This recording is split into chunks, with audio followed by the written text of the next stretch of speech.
যাদের বাড়িতে পারস্কর গৃহ্য সূত্র আছে খুলে দেখবেন লেখা আছে এই স্ত্রী আচার মানতে হবে কোন কোন ক্ষেত্রে? বিয়ের সময় আর অন্ত্যেষ্টিক্রিয়ায়। বিয়ের সময় স্ত্রী আচার আর অন্ত্যেষ্টিক্রিয়াতে কুলাচার, এগুলা মানতে হবে। যখন বিবাহ দেবেন ওই অঞ্চলে যেমন নারীদের কুলবৃদ্ধ মহিলাদের আচার আছে ওগুলো ছাড়া যাবে না। আর যখন অন্ত্যেষ্টিক্রিয়া হবে, দাহ কার্য হবে, সেই অন্ত্যেষ্টিক্রিয়াতে দেশাচার মানতে হবে, ওই দেশের, ওই অঞ্চলের, ওই বংশের কুলাচার মানতে হবে, এগুলো বলা আছে।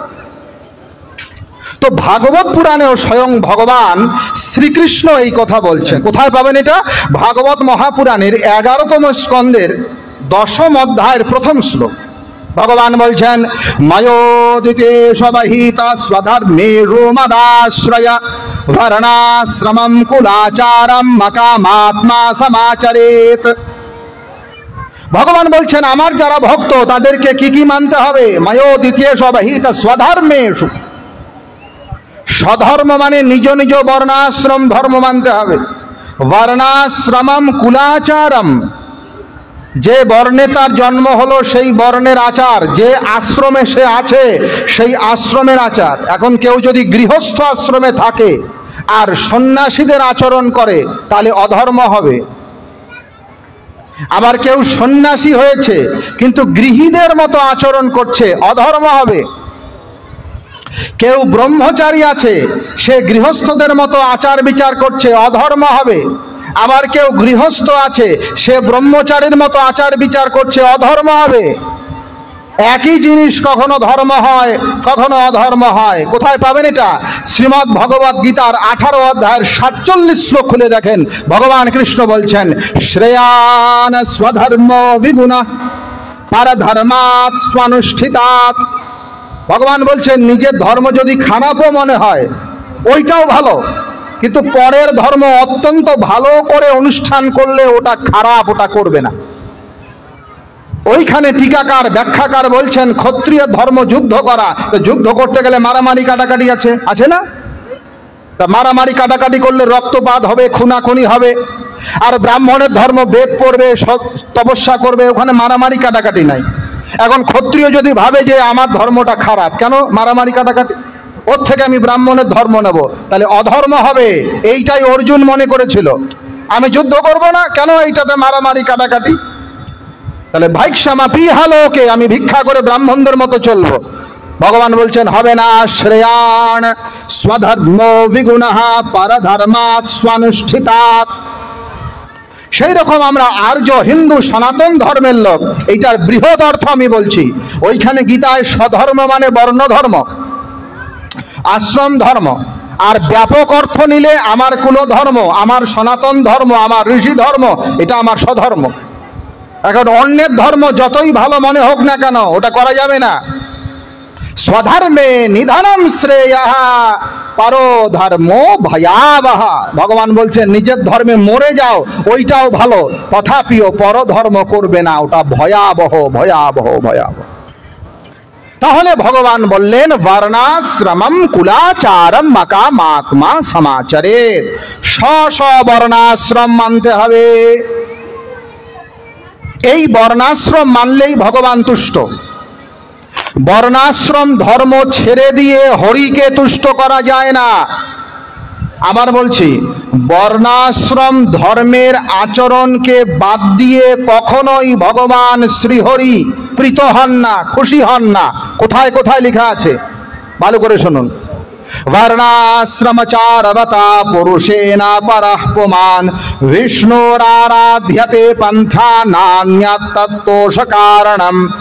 বিষ্ণু পুরাণ 3য় অংশ অধ্যায় নাম্বার 8 শ্লোক নাম্বার 9 বলছে বর্ণাশ্রমচারবতা পুরুষেণ পরঃ পুমাन् বিষ্ণুরারাধ্যতে পন্থা। ভগবান হরির আরাধনার পন্থা কি?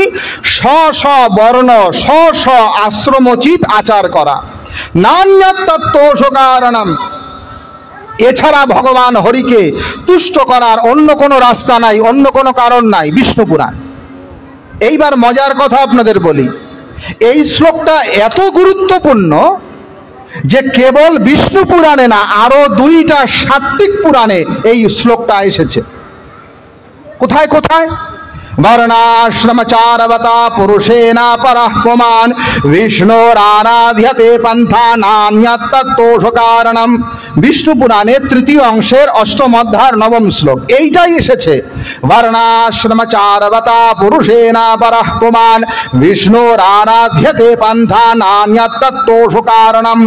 গরুড় পুরাণ পূর্বখণ্ড 232 অধ্যায়ের 8 নম্বর শ্লোক। আবার এই শ্লোকটাই এসেছে, বর্ণাশ্রমচারবতা পুরুষেনা পরঃ পুমাन् বিষ্ণুর আরাধ্যতে পন্থা সোয়ং তত্ত্বোষ কারণম। পদ্ম পুরাণের পাতাল খণ্ডের 53 অধ্যায়ের 43 শ্লোক, 42-43 শ্লোক। তাহলে দেখেন, এই একই শ্লোক গরুড় পুরাণেও আছে, একই শ্লোক পদ্ম পুরাণেও আছে, একই শ্লোক বিষ্ণু পুরাণেও আছে। তার মানে বর্ণাশ্রম। এইবার দেখেন ভগবান গীতার মধ্যে কি বললেন। অধ্যায় নাম্বার 18 চলে যান গীতায়, শ্লোক নাম্বার 45। ভগবান বলছেন, স্বে স্বে কর্মণ্যভিরতা সংসিদ্ধিম লভতে নরঃ। এরপরে শ্লোক, স্বকর্মণা তমভ্যর্চ্য সিদ্ধিম বিন্দতি মানবঃ। অধ্যায় নাম্বার 18 শ্লোক নাম্বার 45, অধ্যায় নাম্বার 18 শ্লোক নাম্বার 46 গীতা। মানে কি? স্বে স্বে কর্মণ্যভিরত সংসিদ্ধিম লভতে নরঃ। যার জন্য যেটা ধর্ম দেওয়া আছে ওইটা করলেই সিদ্ধি হবে। স্বকর্মণা তমভ্যর্চ্য সিদ্ধিম বিন্দতি মানবঃ। আমার ভক্তরা তাদের নিজের যে বর্ণাশ্রম ধর্ম সেইটাকেই সাধনা মনে করে সাধনা করেন। এর প্রমাণ কোথায়? এর প্রমাণটা পাবেন মহাভারতে। মন দিয়ে শুনুন, আপনাদের একটা ঘটনা শোনাই ছোট্ট করে। স্বধর্ম পালন করলেই তার উদ্ধার হবে, আর কিছু লাগবে না। স্বধর্ম বাদ দিয়া অন্য কিছু করতে যাবেন, সিদ্ধি হবে না। মহাভারতে তার প্রমাণ। এক ব্রাহ্মণ ছিল, মহাভারত, তার নাম কৌশিক। কি নাম মা বললাম বলো তো? কৌশিক। এই কৌশিক ব্রাহ্মণ তপস্যা করার জন্য জঙ্গলে গেছে। প্রতিদিন বেদ পড়ে, সন্ধান করে, আর গাছের তলায় বসে তপস্যা করে। ব্রাহ্মণ মানুষ তপস্যা করতে করতে করতে করতে করতে অত্যন্ত তপস্যা করলে শরীরে তেজ হয়। তো যে গাছের নিচে বসে তপস্যা করছেন ব্রাহ্মণ কৌশিক, সেই গাছের উপর একটা বক বসেছিল, আর বকটা কৌশিক মুনির গায়ে বিষ্ঠা ত্যাগ করেছেন, মানে পায়খানা করে দিয়েছে। যখন কৌশিক মুনির গায়ে ওই বক বিষ্ঠা ত্যাগ করেছে, কৌশিক মুনি কটমট করে বকের দিকে তাকিয়েছে, আর তাকার সঙ্গে সঙ্গেই বকটা ছাই হয়ে গিয়েছে। কৌশিক ভাবছে, বাহ, তাহলে তো আমার সাধনায় সিদ্ধি হয়ে গিয়েছে। আরে চোখ দিয়ে তাকাইলে রাগ হয়ে বক যদি ছাই হয়ে যায়, তাহলে তো আমার থেকে বড় আর সাধক কে হয়, আমার থেকে আর বড় সিদ্ধ মহাপুরুষ কে হয়। সে বেরিয়ে পড়েছে ভিক্ষার জন্য। নগরে গিয়েছে, নগরে একটা গৃহস্থ বাড়িতে ভিক্ষার জন্য গিয়ে ওই গৃহস্থ বাড়িতে যে গৃহিণী আছে, আপনাদের মতো সাধারণ সধবা গৃহিণী, তাকে গিয়ে বলছে, ভাবাতি ভিক্ষাং দেহি, ভিক্ষা দিন মা, ভিক্ষা দিন। তো গৃহিণী বলছে, বাবা একটু অপেক্ষা করুন, হে ব্রাহ্মণ, হে মুনিবর, হে ঋষিবর, আপনি একটু অপেক্ষা করুন। কেন কেন? বলে, আমার স্বামী বহু পরিশ্রম করে কেবল এসেছে, তিনি খুব ক্লান্ত। আমি আগে স্বামীর সেবা করে নেই, তার সুস্থতা বিধান করি, তাকে কিছু ভোজন পথ্য ইত্যাদি দেই, তারপরে আমি আপনার ভিক্ষা দিচ্ছি, একটু অপেক্ষা করুন। কৌশিক মুনি রেগে গিয়েছে, আরে আমি একজন ব্রাহ্মণ, একজন তপস্বী, একজন সাধু, তোমার দুয়ারে এসেছি, তুমি আমাকে ভিক্ষা দেবে কোথায়, সেইটা না করে তোমার স্বামী সেবা। কটমট করে ওই মায়ের দিকে, মহিলার দিকে তাকিয়েছে। এইবার ওই গৃহিণী কৌশিক মুনির দিকে মিটমিট করে হেসে বলছে, বাবা শোনো শোনো, আমি কিন্তু জঙ্গলে থাকা ওই গাছের উপরে বসা বক পাখি নই যে তোমার চোখের চাহনিতে আমি ভস্ম হয়ে যাব। অবাক হয়ে গেল কৌশিক মুনি, আরে সেই গহীন অরণ্যে আমি সাধনা করছি, আমি ছিলাম আর ভগবান জানে, আর তো কেউ জানে না, আর আমার চক্ষের চাহনিতে বক ভস্ম হয়েছে, এই ঘটনার তো কোনো সাক্ষী ছিল না। ওই জনশূন্য অঞ্চলে ওই এমন ঘটনা এই সাধারণ মহিলা, গৃহস্থ মহিলা, এ জানে কি করে? নিশ্চয়ই এ কোনো কঠিন বিদ্যা জানে, কঠিন বিদ্যা জানে। গড় হয়ে প্রণাম করে বলছে, মা তুমি এমন কি সাধনা করো, তুমি এমন কি তপস্যা করো, তোমার এমন কি বিদ্যা আছে, তুমি আমার জীবনের ওই অতীত ঘটনা, ওই অতি গোপন ঘটনা তুমি জেনে গেলে কি করে জানলে মা?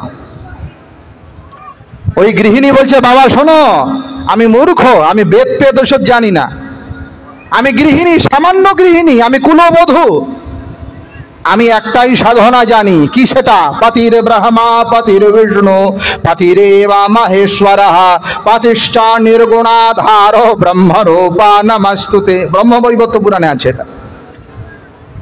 ভাবার্থ কি? ওই গৃহিণী বলছে, শোনো বাবা, একটাই সাধনা জানি, সেটা হলো পতি সেবা। আর আমি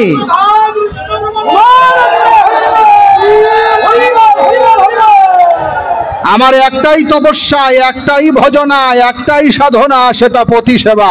আর আমার পতিকে আমি সামান্য মানুষ ভাবি না, সাক্ষাৎ ভগবান যেমন সচ্চিদানন্দ, আমার পতিকে আমি সাক্ষাৎ ভগবান জ্ঞানে সেবা করি।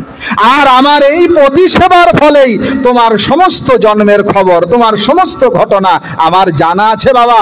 তোমার এখনো ধর্ম জানা হয় নাই। যদি ধর্ম জানতে চাও তাহলে তুমি চলে যাও মিথিলায়। গল্প শেষ হয়নি এখনো। কৌশিক মনে অবাক হয়ে গিয়েছে, তুমি খালি পতি সেবা করলেই? বলে হ্যাঁ। দেখো, এটা কোনো গাঁজাখুরি গল্প নয়, এর প্রমাণও আছে। এই ভাগবতে স্বয়ং ভগবান কৃষ্ণ বলছেন, মায়েরা শোনো, সধবাদের বড় ধর্ম কি ভগবান বলছেন। ভাগবত মহাপুরাণ দশম স্কন্ধ। ভরত শুশ্রূষাণাম স্ত্রীণাম পরো ধর্ম হি আমায়া। সধবা যারা নারী আছে তার সব থেকে উৎকৃষ্ট ধর্ম, পর মানে হলো উৎকৃষ্ট, সেই উৎকৃষ্ট ধর্ম হলো পতি সেবা। ভরত শুশ্রূষাণাম স্ত্রীণাম পরো ধর্ম হি আমায়া। দেবর্ষি নারদ বলছেন ভাগবত মহাপুরাণের সপ্তম স্কন্ধে, স্ত্রীণাম চ পতি দেবানাম তৎ শুশ্রূষানুকূলতা তদ্বন্ধূষণ বৃত্তিশ্চ নিত্যম তদ্ব্রতধারিণম। সধবার ধর্ম হলো পতিকে দেবতার মতো, ভগবানের মতো সেবা করা। আর ব্রহ্মবৈবর্ত পুরাণে স্বয়ং কৃষ্ণ বলছেন, স্বভর্তারি চ কৃষ্ণে চ ভেদ বুদ্ধ্যা কর্তৃজা কটুক্তা তারয়েৎ কান্তং গৌ হত্যা লভেদ ধ্রুবম। যে সধবা নিজের স্বামীকে ভগবানের মতো দেখতে পারে না, আর কটুবাক্য বলিয়া যে সধবা তার স্বামীকে তাড়না করে, কষ্ট দেয়, তাহলে গাভীকে হত্যা করলে যে পাপ হয়, ওই সধবার সেই পাপ হয়।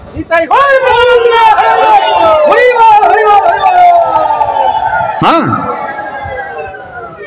শুধু স্বামী সেবা বলে খালি স্বামী সেবা করলেই হবে? এ আমি বলি না, ভগবান বিষ্ণু বলছেন, নাস্তি স্ত্রীণাং বৃথগ্যজ্ঞন ব্রতনাপ্যুপোষিতাম প্রতিম সুশ্রুতিজস্তু তেন সর্গমহিয়তে। কেবল পতি সেবা করো। যদি ভগবত জ্ঞানে সেবা করতে পারো। কৌশিক বেদকে বললো, আমি অত সাধন ভজন জানি না, আমি ওই বেদ পেদ ওসব পড়ি নাই, আমি কেবল স্বামী সেবা করি। হে মুনিবর, হে ব্রাহ্মণ, এখনো তোমার প্রকৃত ধর্ম জ্ঞান হয় নাই। তো কৌশিক বলছে, তাহলে আমাকে তুমি শেখাও, ধর্মজ্ঞান দাও। অত সময় নাই আমার, স্বামী সেবা করতে হবে। ধর্ম যদি জানতে চাও তুমি মিথিলায় যাও। মিথিলায় কোথায় যাব? এক কসাই আছে, কসাইয়ের কাছে যাও। কসাই? আমি ব্রাহ্মণ মানুষ? বলে হ্যাঁ, এক ব্যাধ আছেন কসাই, মাংস বিক্রি করে, তার নাম হলো ধর্মব্যাধ। ধর্ম যদি জানতে চাও এখনো তোমার বাকি আছে, তুমি মিথিলা নগরীতে ওই ধর্মব্যাধের কাছে যাও। কৌশিক মুনি চললেন মিথিলায়, গিয়ে জিজ্ঞাসা করছেন, এখানে ধর্মব্যাধ কোথায়? বলে ওই যে ওখানে যাও, ওখানে যাও। কৌশিক মুনি গিয়ে দেখছেন ঠিকই একজন ব্যাধ আছেন। ব্যাধ আগেকার দিনে মাংস বিক্রি করত, পশু টশু সব শিকার টিকার করে সেই পশুর মাংস বিক্রি করতেন, ব্যাধ জাতি। তো কৌশিক মুনি দেখছে ওই ধর্মব্যাধ মাংস টাংস সব ঝোলানো, এখন আমাদের কসাইখানা যেটা পশুর মাংস কাটছে, ওজন দানিতে ওজন করছে আর মাংস বিক্রি করছে। মনিবর ভাবছে, আরে কেমন কোন জায়গায় আসলাম, আরে কোথায় ধর্ম জানার জন্য সাধু মুনিদের কাছে যাব, ঋষি মহাপুরুষের কাছে, আমি আসলাম কসাইয়ের কাছে ধর্ম শিখতে। এ এমন কি জানে, এর কাছে আমি শিখবো? তো কৌশিক মুনি ধীরে ধীরে সেই ধর্মব্যাধের কাছে গিয়েছে। আর ধর্মব্যাধ কৌশিক মুনিকে দেখার সঙ্গে সঙ্গে বলছে, তিষ্ঠ তিষ্ঠ মুনিবর, দাঁড়ান দাঁড়ান, আপনি তো সেই কৌশিক, যে কৌশিক ওই জঙ্গলে তপস্যা করেছিল আর মাথার উপর বক পায়খানা করে দিয়েছিল, বক ভস্ম হয়েছে। আপনি সেই কৌশিক নন? আপনি তো সেই কৌশিক যে কৌশিক ভিক্ষা করার জন্য একটা গৃহিণীর কাছে গিয়েছিল আর দেরি হয়েছিল বলে কটমট করে তাকিয়েছিল। আপনি সেই কৌশিক নন? আপনি তো সেই কৌশিক। আপনাকে তো সেই গৃহস্থ, সেই গৃহিণী, সেই সধবা মাই পাঠিয়েছেন, আপনি সেই কৌশিক নন? কৌশিক মুনি বলছে, হ্যাঁ আমি সেও কৌশিক। তিষ্ঠ তিষ্ঠ তিষ্ঠ, আমার সাধনার সময় চলছে। কি বলে? আমার সাধনার সময় চলছে। সাধনার সময় মাংস কাটছে? আপনি একটু দাঁড়ান, আমি এইগুলো বেচাকেনা করে নেই, তারপরে। কৌশিক মুনি দূরে দাঁড়িয়ে আছে, ধর্মব্যাদ মাংস কাটে, ওজন করে, সঠিক ওজনে বিক্রি করে, পয়সা নেয়। এইভাবে তার মাংস বেচাকেনা হয়ে গেল। কৌশিক মুনির কাছে ধর্মব্যাদ এসেছেন, চলুন মুনিবর আমার বাড়িতে চলুন, এখানে হবে না, এটা অপবিত্র জায়গা, তো আপনার হয়তো পছন্দ নয়, আমার বাড়িতে চলুন, আপনাকে ধর্মজ্ঞান দেব। চলো। বাড়িতে গিয়েছে ধর্মব্যাদ। কৌশিক মুনি বাড়িতে ঢুকেছে, পরিষ্কার পরিচ্ছন্ন বাড়ি। ঢুকেই ধর্মব্যাদ তার হাত পা পরিষ্কার করে তার বাবা মাকে ডাকছেন। বাবা মা বৃদ্ধ হয়ে গিয়েছে। ধর্মব্যাদ দেখছে, কৌশিক মুনি দেখছেন, ধর্মব্যাদ গিয়ে তার বাবা মাকে প্রণাম করছে, তার বাবা মাকে বিছানা থেকে তুলছে, স্নান করাচ্ছে, পরিষ্কার করাচ্ছে, এবার নিজ হাতে রন্ধন করছে। সেই রন্ধনকৃত অন্ন বাবা মায়ের মুখে তুলে দিয়ে বাবা মাকে বিছানায় শুয়ে তারপর এসেছে। এইবার ধর্মব্যাদ আর কৌশিক মুনি পরস্পর দাঁড়িয়ে আছে। কৌশিক মুনি জিজ্ঞাসা করছেন, ধর্মব্যাদ তুমি এমন কি সাধনা জানো, তোমার এমন কি তপস্যা, তোমার এমন কি ভজন যে তুমি ওই 3টা খবর জানো? আমি যে বককে ছাই করে দিলাম সেটাও জানো, আমি যে ভিক্ষা করতে গিয়েছিলাম সেটাও জানো, আর ওই মহিলা যে আমাকে তোমার কাছে পাঠিয়েছে তুমি এই খবর জানো, তোমার সাধনাটা কি? ধর্মব্যাদ বলছে, শোনো, আমি বেয়াদ জাতির মানুষ, আমার পেশাই হলো মাংস বিক্রি করা, আমি নিষ্ঠা সহকারে আমার স্বধর্ম করি, আর আমার ভগবান হলো আমার বাবা মা, আমি ভগবত জ্ঞানে আমার পিতা মাতাকে সেবা করি, এই সেবাই আমার।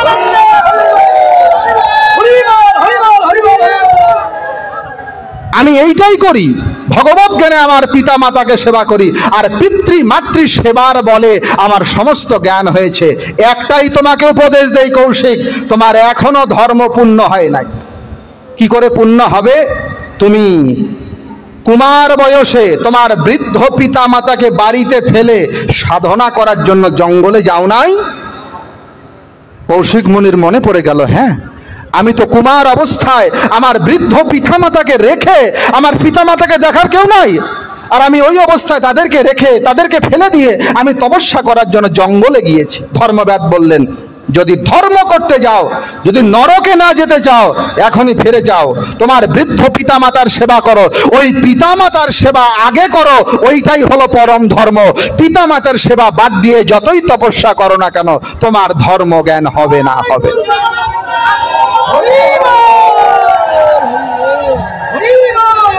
এই কারণে এই গল্পের শিক্ষা, এই উপাখ্যানের শিক্ষা হলো, যার জন্য যে কর্ম দেওয়া আছে, আপনি যদি পুত্র হন বাবা মায়ের সেবা করেন, ধর্ম, এইটাই ধর্ম।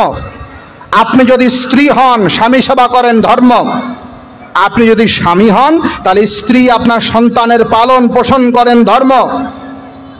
আপনি যদি ব্রাহ্মণ হন ব্রাহ্মণোচিত আচরণ করেন, আপনি ক্ষত্রিয় হন ক্ষত্রিয়োচিত আচরণ করেন। ওই ব্যাধ মাংস বিক্রি করে ছাড়ে নাই সেটা, কারণ পিতৃপুরুষের ধর্ম, ওইটার দ্বারাই সিদ্ধি হয়েছে। স্বে স্বে কর্মণ্যভিরত সংসিদ্ধিম লভতে নারা। আর কি বেদ বলল? বাবা মায়ের সেবা করি, বাবা মায়ের সেবা। ভাগবত মহাপুরাণে ভগবান শ্রীকৃষ্ণ বলছেন এই কথা, কাদের কাদের পালন পোষণ করতে হয়, একটু মন দিয়ে শুনুন। যাদের সমর্থ আছে, অর্থাৎ অন্যকে পালন পোষণ করবার মতো সামর্থ্য যাদের আছে, তাদের কাদের কাদের পালন করা দরকার, না করলে কি হয় এই ব্যাখ্যা দিচ্ছেন কৃষ্ণ। কোথায়? ভাগবত মহাপুরাণের 10ম স্কন্ধের 45তম অধ্যায়।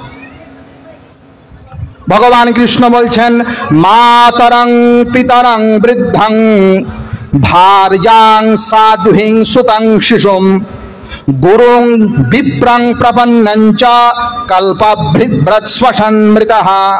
ভাগবত মহাপুরাণ 10ম স্কন্ধ 45 অধ্যায়, বক্তা ভগবান কৃষ্ণ। কাদের কাদের পালন করবে? বলে মাতরং পিতরং বৃদ্ধং, বাবা মা যদি বৃদ্ধ হয়ে যায়, মাতরং পিতরং বৃদ্ধং, ওই যে একটু আগে বললাম, আমরা যখন 10 দিনের ছেলে, 1 মাসের ছেলে, তখন আমরা বিছানায় প্রস্রাব করেছি, করি নাই? বিছানায় পায়খানা করেছি, কাপড় চোপড় সব কাঁথা টাথা সব নষ্ট করে দিয়েছি, দেয়নি? আমার মা কি ঘেন্না করেছে? করে নাই। বিছানার থেকে নামিয়ে দিয়েছে? দেয়নি।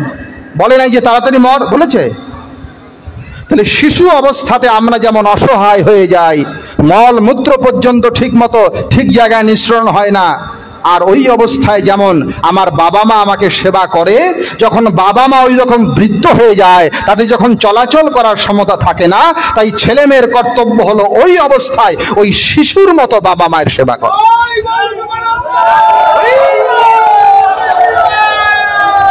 শিশুর মতো সেবা করো।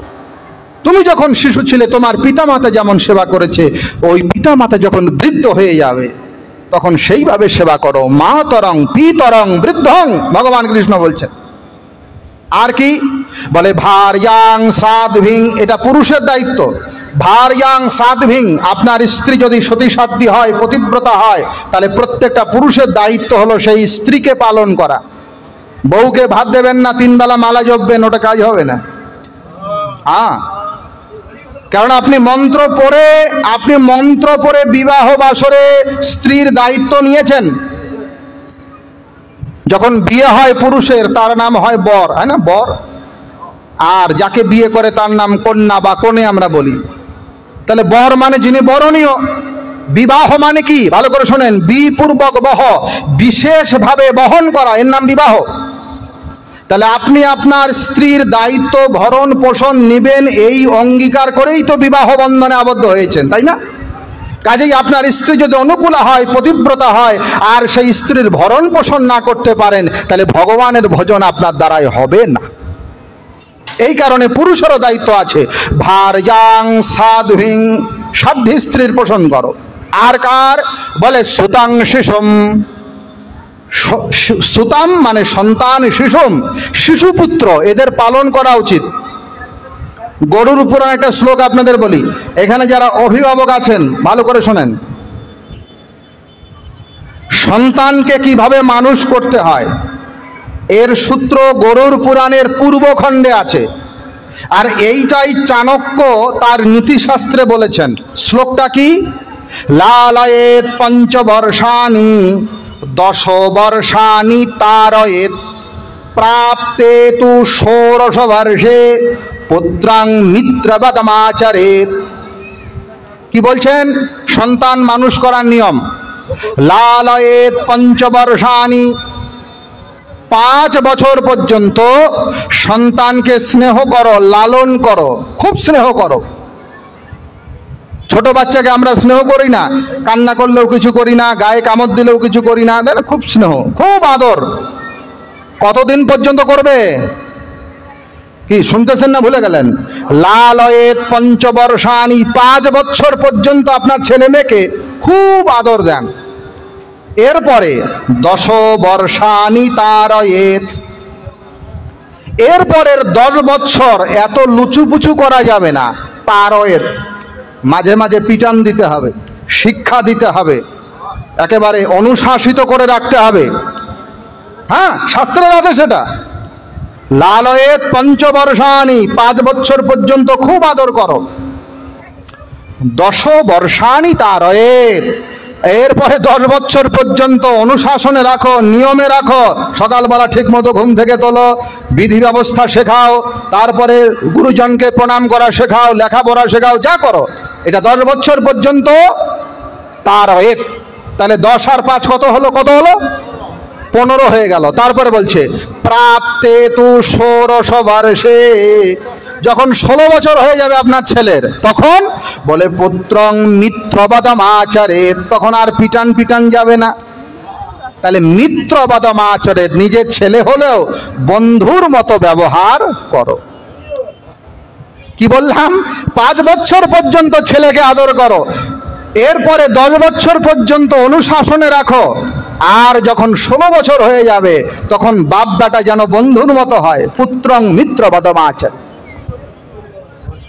এইটা যদি না করেন তাহলে অবস্থা খারাপ হয়ে যাবে। এই যে সন্তান যত বিগড়ে যায় তার পেছনে কারণ এগুলা। এক, আদরের সময় আদর করি কিন্তু শাসনের সময় শাসন নাই। আবার শাসনের সময় পেরিয়ে যাওয়ার পরে যখন বন্ধুর মতো ছেলের সঙ্গে মিশতে হয়, একটা বয়সন্ধিকাল আছে আমাদের প্রত্যেকের জীবনে। 14-15 বছর পরে ছেলেদের মেয়েদের উভয়েরই বয়সন্ধিকাল হয়। ওই সময় শারীরিক পরিবর্তন হয়, এটা স্বাভাবিক।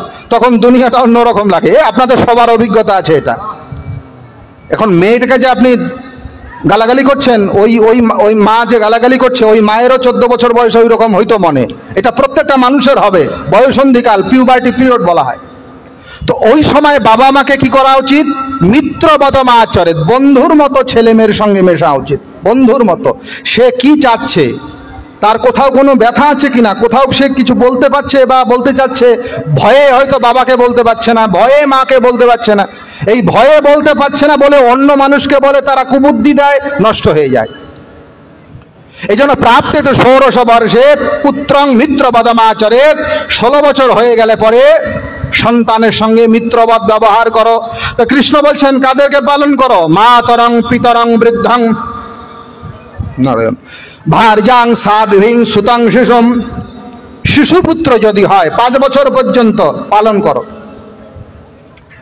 আর কি? গুরুং বিপ্রাং প্রপন্নাঞ্চ, গুরুদেবের পালন করবে নিত্য। বিপ্রাম, ব্রাহ্মণকে পালন করবে নিত্য। প্রপন্নাঞ্চ, আপনার যদি কেউ শরণাগতি নেয়, আপনার যদি কেউ আশ্রয় নেয়, তাকেও পালন করবেন। যদি না করেন, ভগবান বলছেন কল্পহা অভিভ্রাত শ্বাসান্মৃতাহা, যাদের সামর্থ্য থাকা সত্ত্বেও এই শ্রেণীর লোকদের পালন করে না, অর্থাৎ বাবা মায়ের পালন করে না, স্ত্রীর পালন করে না, সন্তানের পালন করে না, গুরুর পালন করে না, ব্রাহ্মণের পালন করে না, আশ্রিত জনের পালন করে না, তো শ্বাসান্মৃতাহা, কৃষ্ণ ভগবান বলছেন ও নিঃশ্বাস তো নাই, কিন্তু বেঁচে থাকতেও সে মরা, তার জীবনের কোনো মূল্য নাই। অতএব দায়িত্ব আছে, এগুলা প্রত্যেকটা মানুষের দায়িত্ব আছে। মাতরম পিতরম, বাপ মায়ের সেবা করো। কেন? সর্বার্থ সম্ভব দেহ জনিত পোষিত যত না তৈর জাতি নির্বেশং পিতৃর্মর্ত শতায়ুষা। ভাগবত মহাপুরাণে 10ম স্কন্ধের 45 অধ্যায়ে ভগবান কৃষ্ণ বলছেন সর্বার্থ সম্ভব দেহ, এই যে দেহটা আমরা পেয়েছি, ধর্ম অর্থ কাম মোক্ষ চতুর্বর্গ সাধন সিদ্ধির উৎকৃষ্ট দেহ হচ্ছে মনুষ্য দেহ। এটা পাইলাম কার কাছ থেকে? বাপ মায়ের কাছ থেকে পাইলাম। পিতা মাতা রজবীর যে শরীর গঠন হয়েছে, সুতরাং তাদের কাছ থেকে এই শরীর পেয়েছি। সম্ভব, জন্ম হয়েছে। আর জনিত পোষিত, মা গর্ভে পালন করেছেন, বাবা বড় হওয়ার পরে পালন করেছেন। ভগবান কৃষ্ণ বলছেন এই কথা। আমি আবার বললাম, এটা কৃষ্ণের বচন। ভাগবত পুরাণের 10ম স্কন্ধের 45 অধ্যায়, বক্তা হলো কৃষ্ণ আর শ্রোতা হচ্ছে বসুদেব। ভগবান কে জানেন? বসুদেব সুতং দেবং কংস চানুর মর্দনম দেবকিং পরমানন্দম কৃষ্ণং বন্দে জগদ গুরুম। তাই না? তাহলে ভগবান সবার পিতা, তাই না? আমার বাবারও বাবা ভগবান, তাই না? সকলের পিতাকে ভগবান। তাহলে তিনি জগতের পিতা, এই জন্য তার নাম পরম পিতা, জগৎ পিতা। কিন্তু সেই জগৎ পিতা ভগবান, তিনিও যখন মানুষ হয়ে আসছেন, তার পিতা বসুদেবকে বলছেন বাবা শোনো, সর্বার্থ সম্ভব দেহ জনিত পোষিত যতঃ না তয়োর জাতি নির্বেশং পিতৃর্মর্ত শতায়ুষঃ। এই দেহটা তোমাদের কাছ থেকে এসেছে। মানুষের দেহ তার বাবা মায়ের কাছ থেকে আসে। না তয়োর জাতি নির্বেশং, মা গর্ভে পালন করে, বাবা জন্ম নেওয়ার পরে পালন করে।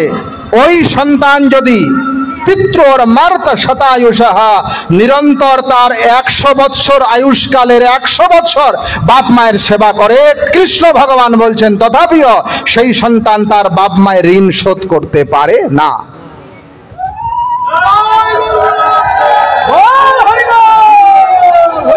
পারবে না। ভগবান মনুও বলেছেন এই কথা। মনু সংহিতা 2য় অধ্যায় 227 নম্বর শ্লোক। ভগবান মনু বলছেন ইয়ং মাত পিতরৌ ক্লেশং সহেত সম্ভবে নৃণাম না তস্য নিষ্কৃতি শক্যা কর্তুম বর্ষশতৈরপি।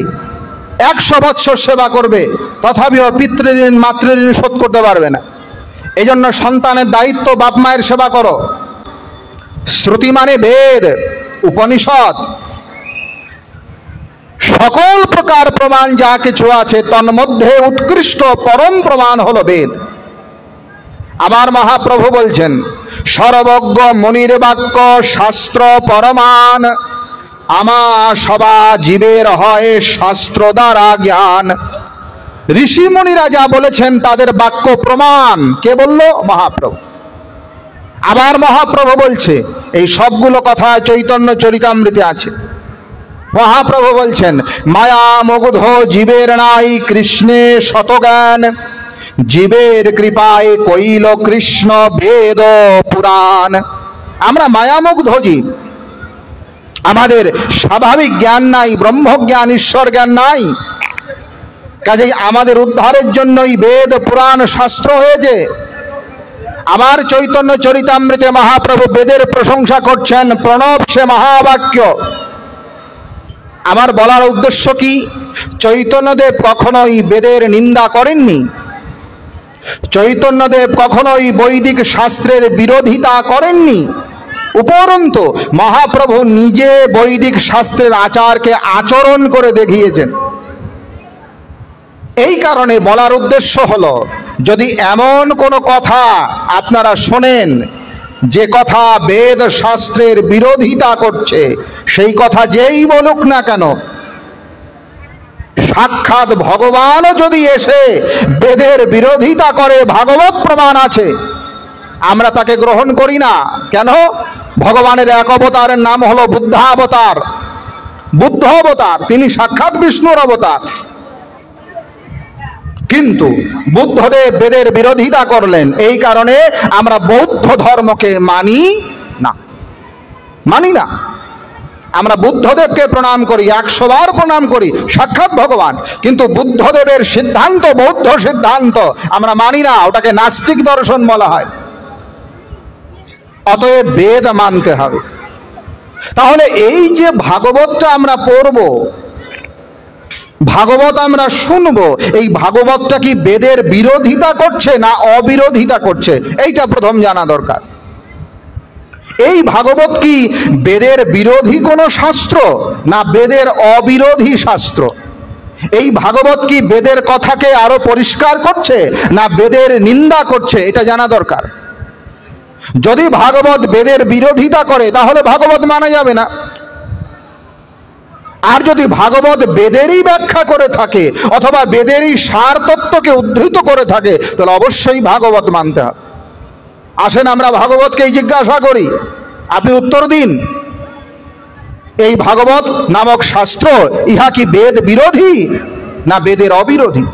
ভাগবত উত্তর দেবে। প্রথমে স্কন্ধ খোলেন, অধ্যায় নাম্বার 1, শ্লোক নাম্বার 3। ভাগবতকার বলছেন, নিগমকল্পতরোর গলিতম ফলম শোক মুখাত অমৃত দর্ভ সংযুতম পিবত ভাগবতম রসমালয়ম মুহুরহো রসিকা ভূবি ভাবুকাঃ। ভাগবত মহাপুরাণের প্রথম স্কন্ধের প্রথম অধ্যায়ের শ্লোক সংখ্যা 3। দেখেন, ভাগবত নিজেই তার পরিচয় দিচ্ছে। নিগমকল্পতরোর গলিতম ফলম, নিগম শব্দের অর্থ হলো বেদ। এই ভাগবতের পরিচয় কি? বলে বেদরূপী কল্প বৃক্ষের সুপক্ক গলিত ফল হলো ভাগবত। নিগমকল্পতরোর গলিতম ফলম, আম্র একটা বৃক্ষ, আম, সেই আম্র বৃক্ষের ফল হচ্ছে আম। যদি আম্র ফলকে আমি স্বীকার করি তাহলে আম্র বৃক্ষকেও স্বীকার করতে হবে। জগতে কেউ যদি বলে আমি আম্র বৃক্ষ আছে এটা মানি না, অথচ আমি আম পেতে চাই, আম খেতে চাই, তাহলে লোকে তাকে পাগল বলবে। কেন? আরে তুমি আম পাবে কোথায়? তুমি যদি আম খেতে চাও, আম পেতে চাও, তাহলে আম্র বৃক্ষের কাছে যেতে হবে। কেন? কারণ বৃক্ষ ছাড়া ফলের অস্তিত্ব কখনো হয় না। তদ্রূপ ভাবে আমি যদি ভাগবত আস্বাদন করতে চাই, ভাগবতকে যদি আমি জীবনে ধারণ করতে চাই, তাহলে ভাগবতের যে মূল আকর শিকড় সেই বেদকে মানতে হবে। কেন? নিগমকল্পতরোর গলিতম ফলম, বেদরূপী বৃক্ষের সুপক্ক গলিত ফল হচ্ছে ভাগবত। কাজেই ভাগবত বেদ মূলক শাস্ত্র। আবার ভাগবত বলছে ইদম ভাগবতং নাম পুরাণং ব্রহ্ম সংহিতম উত্তম শ্লোক চরিতম চকার ভগবান ঋষি। ভাগবত মহাপুরাণের প্রথম স্কন্ধের তৃতীয় অধ্যায়ের শ্লোক সংখ্যা 40। মন দিয়ে শুনুন, ভাগবত নিজেই বলছে ইদম ভাগবতং নাম পুরাণম ব্রহ্ম সংহিতম। এই যে ভাগবত নামক পুরাণ, এটা কি বলে? ব্রহ্ম সংহিতম। ব্রহ্ম শব্দের অর্থ এখানে বেদ। আমাদের সনাতন ধর্মে যে সমস্ত উপদেশাবলী লেখা আছে, বিশেষত সংস্কৃতে, সেইগুলো অনুধাবন করার জন্য শব্দবোধ জানা দরকার। কেন? একই শব্দের বহু অর্থ হয়, প্রকরণ অনুসারে একই শব্দ ভিন্ন ভিন্ন অর্থ প্রকাশ করে। আমি যদি একটা শব্দের একটা অর্থই কেবল জানি, অথচ ওই শব্দের ভিন্ন অর্থ যখন প্রযুক্ত হবে আমি জানি না, তখন আমি বোকা হয়ে যাব। যেমন একটা শব্দ আছে ব্রহ্ম হত্যা। কি বললাম? ব্রহ্ম হত্যা। এখন ব্রহ্ম শব্দের অনেক অর্থ হয়। মুখ্য কি কি? ব্রহ্ম শব্দ এক, ভগবান ব্রহ্ম, পরব্রহ্ম, এটা হয়। আবার ব্রহ্ম শব্দের অর্থ হয় বেদ। আবার ব্রহ্ম শব্দের অর্থ হয় ব্রাহ্মণ। কয়টা বললাম? দেখেন, তিনটা অর্থ। ব্রহ্ম শব্দে ব্রহ্মবাচক, ঈশ্বরবাচক, ওইটাও হয়। আবার ব্রহ্ম শব্দে বেদকেও বোঝায়, আবার ব্রহ্ম শব্দে ব্রাহ্মণকেও বোঝায়। তো যখন ব্রহ্ম হত্যা শব্দ আসবে, তখন ব্রহ্ম হত্যা মানে ভগবানকে হত্যা বোঝাবে না, কারণ ব্রহ্মকে কখনো হত্যা করা যায় না। তাহলে ব্রহ্ম হত্যার অর্থ হলো ব্রাহ্মণকে হত্যা, অথবা গৌণার্থে বেদের হত্যা। বলে বেদের হত্যা মানে বেদের অনর্থ করা, সেটাও ব্রহ্ম হত্যা। তাহলে শব্দের অর্থ যদি আমি প্রকরণ অনুসারে না বোঝাই, অর্থের অনর্থ হয়ে যাবে। সেই কারণে ভাগবতকার বলছে ইদম ভাগবতং নাম পুরাণম ব্রহ্ম সংহিতম। এটা বেদ সম্মত শাস্ত্র। উত্তম শ্লোক চরিতম চকার ভগবান ঋষি। আবার ভাগবত খোলেন, আবার ভাগবত বলছে সর্ববেদেতিহাসানাং সারং সারং সমুদ্রিতম সতো সংশ্রাবয়ামাস মহারাজম পরীক্ষিতম। ভাগবত মহাপুরাণের প্রথম স্কন্ধের তৃতীয় অধ্যায়ের 42তম শ্লোক। আবার বলছে সর্ববেদেতিহাসানাং। ভাগবতটা কি? বলে যত বেদ আছে, ইতিহাস আছে, রামায়ণ মহাভারত, সারম সারম সমুদ্রিতম। এই সমস্ত বেদ, উপনিষদ, ইতিহাস, রামায়ণ, মহাভারত, এইগুলোর সার হচ্ছে ভাগবত। আবার ভাগবত বলছে কিছু দূর পরে সর্ববেদান্ত সারং যদ ব্রহ্মাত্মৈকত্ব লক্ষণম বস্তু অদ্বিতীয়ম তন্নিষ্ঠম কৈবলৈক প্রয়োজনম। ভাগবত মহাপুরাণ 12তম স্কন্ধের 13তম অধ্যায়ের 12 নম্বর শ্লোক। সর্ববেদান্ত সারম। ভাগবত হচ্ছে সমস্ত উপনিষদের সার। এইখানে বেদান্ত শব্দ উপনিষদকে বোঝাচ্ছে। আবার ভাগবত বলছে সর্ববেদান্ত সারং হি শ্রীমদ্ ভাগবতমিষ্যতে তদরসামৃত তৃপ্তস্য নান্যত্র সদ্বতি ক্বচিৎ। 12তম স্কন্ধের 13তম অধ্যায়ের 15 নম্বর শ্লোক। এই ভাগবত হচ্ছে সমস্ত উপনিষদের সার। তাহলে ভাগবত মহাপুরাণে ভাগবতকার নিজেই 4-5 বার ঘোষণা করছেন। কোথায় কোথায়? প্রথম স্কন্ধের প্রথম অধ্যায়ের 3য় শ্লোক, প্রথম স্কন্ধের 3য় অধ্যায়ের 40 শ্লোক, প্রথম স্কন্ধের 3য় অধ্যায়ের 42 শ্লোক, 12তম স্কন্ধের 13তম অধ্যায়ের 12 নম্বর শ্লোক, 12তম স্কন্ধের 13তম অধ্যায়ের 15 নম্বর শ্লোক। এই কয়েকটা জায়গায় পরিষ্কার করে ভাগবতকার কৃষ্ণদ্বৈপায়ন বেদব্যাস ভগবান বললেন এই ভাগবত বেদের বিরোধী কোনো শাস্ত্র নয়, বরং এই ভাগবত হচ্ছে বেদ উপনিষদের সার শাস্ত্র। কাজেই ভাগবতের নাম করে যদি আমি বেদের বিরোধিতা করি, তাহলে বুঝতে হবে ভাগবতের দোষ নয়, দোষ আমার। যে বক্তা, যে আলোচক, যে পাঠক, যে গোসাই, যে বাবাজি ভাগবতকে সামনে রেখে বেদের নিন্দা করবে, বৈদিক কর্মকাণ্ডের বিরোধিতা করবে, বুঝতে হবে সেই ব্যক্তি ভ্রান্ত। কেন? মৌলিক সিদ্ধান্তই হচ্ছে ভাগবত বেদ সম্মত। পদ্মপুরাণেও বলা আছে, সর্ববেদেতিহাসানাং সারজ্জাতা ভাগবতী কথা। পদ্মপুরাণ উত্তরখণ্ড 194 নম্বর অধ্যায়, শ্লোক নাম্বার 62। শ্রীমদ্ ভাগবতং নামং পুরাণং ব্রহ্ম সংহিতম। পদ্মপুরাণ উত্তরখণ্ড 198তম অধ্যায়, শ্লোক নাম্বার 113। বহু জায়গায় আছে। অতএব সার হলো যে বেদ সম্মত, বেদের সার ভাগ, নির্যাস ভাগ এই ভাগবত। আমরা সেই ভাগবত শুনছি। ভাগবত কি করে শুরু হলো?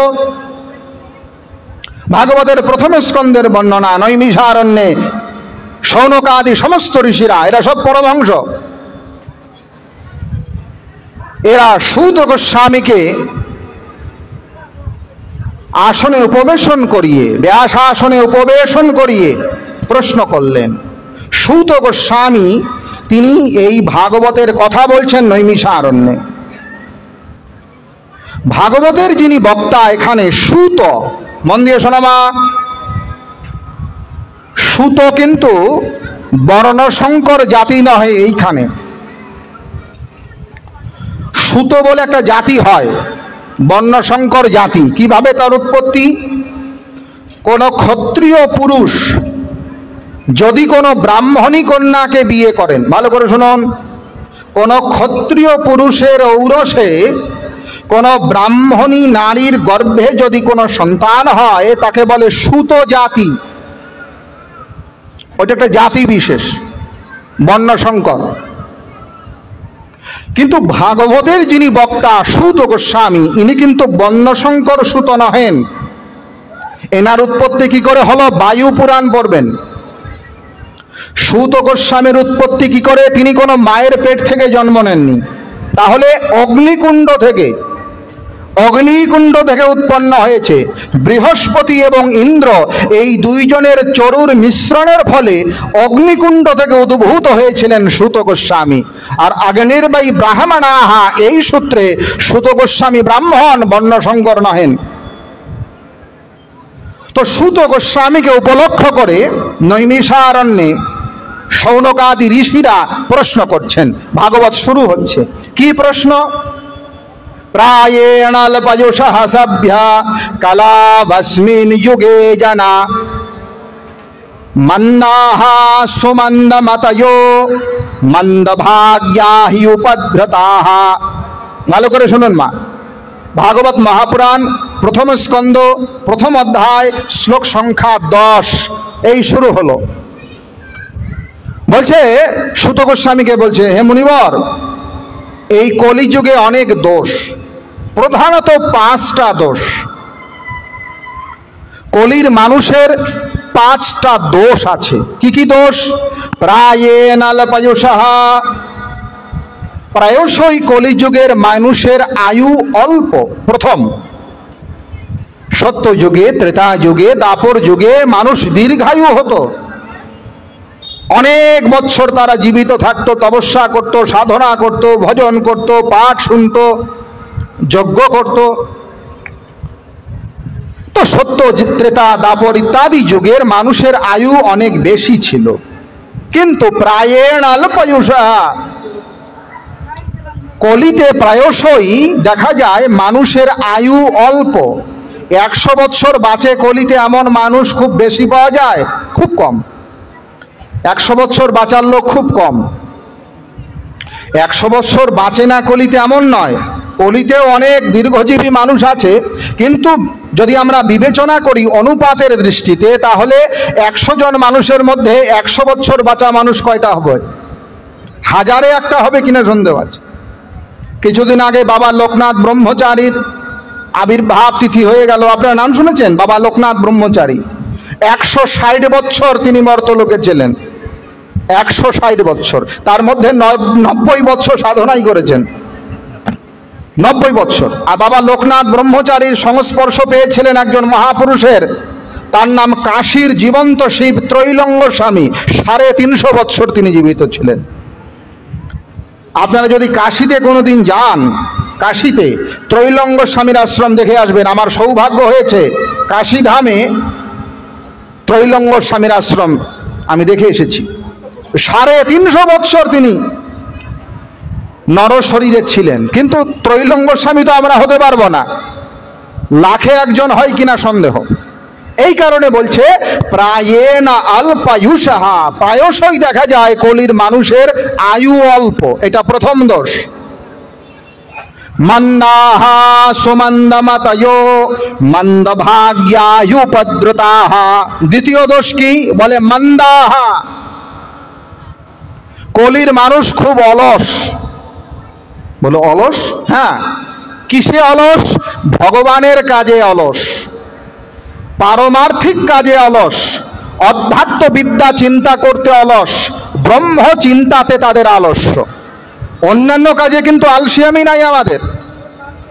হ্যাঁ, ছেলের জন্য কি করতে হবে, মেয়ের জন্য কি করতে হবে, ছেলের বিয়ে কোথায় দেব, মেয়ের বিয়ে কোথায় দেব, কোথায় সোনার গয়না জমা রাখতে হবে, কিভাবে আরেকজনকে ঠকিয়ে টাকা নিতে হবে, কিভাবে, এইগুলো আমাদের আছে।